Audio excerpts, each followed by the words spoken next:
Now we turn to Iran, where protests have been ongoing for a month after the death of Mahsa Amini. The 22-year-old died under suspicious circumstances after being arrested for not wearing her hijab in accordance with government standards. Now several hundred are dead, according to reports, including a 16-year-old who took part in the protest and died. Joining us to break it down, Deputy Director of the Washington office of the National Council of Resistance of Iran, Alireza Jafarzadeh. Alireza, the basic question is why now? Yeah. Why are we seeing these protests now? And then the follow-up question, of course, would be, do you think they will succeed at overthrowing or changing the government of mullahs? Well, the reason we're seeing these protests now, it's not something that it happened overnight or spontaneously, even though it was triggered by the death of a 22-year-old innocent girl, Mahsa Amini. But it was really an opportunity, a trigger that exploded the powder keg, which is the whole Iran.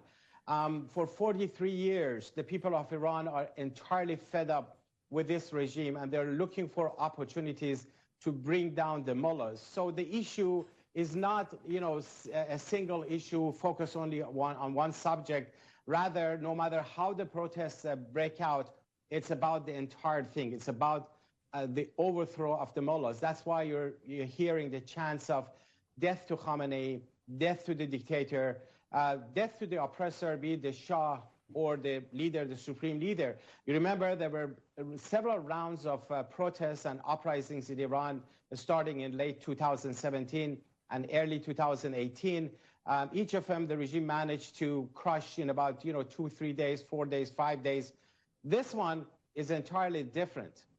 You can see that this is day 26, and it is continuing. Not only that, there's no sign or indication that it's going to dissipate, but rather it's gaining momentum, it's gaining intensity. And as Senator Bob Menendez, the chair of the Senate Foreign Relations Committee, said just yesterday, that despite all the efforts the regime has done, they have failed to crush the uprising so far, and it's just like building momentum. And I think that's the new reality of Iran, that this is a revolution in the making, and it has all the signs for that. And that's why no matter what happens tomorrow or the day after tomorrow, I don't think there is a way for the regime to survive this uprising, despite all the ups and downs that may come ahead of us. What do you think it would take for the regime to actually say, okay, the protesters win, so to speak? I mean, I know that's simplifying it to an extreme level, but when will the regime say, okay, and raise the white flag? Well, unfortunately, I don't think the regime is ever going to raise the white flag. These are the most extreme elements you can find in the whole history. These are Islamic extremists that has ruled over the past 40+ years based on repression and killings and export of terrorism, development of nuclear weapons. They need to be overthrown. And that's why the Iranian society is so convinced that, they have put aside all the previous games of, moderates versus radicals, that there are some moderate elements within the regime, that why don't we strengthen those elements?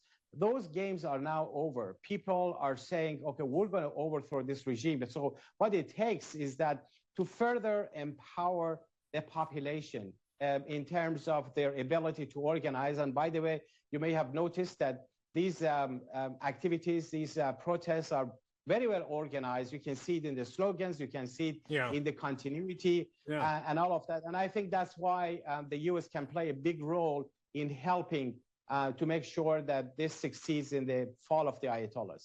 We only have about half a minute, Alireza, but I did want to know, what percentage of Iran is more pro-Western? Because I know there's so many people there that are, versus the mullahs, because they have the power, but what percentage of the country do they actually represent?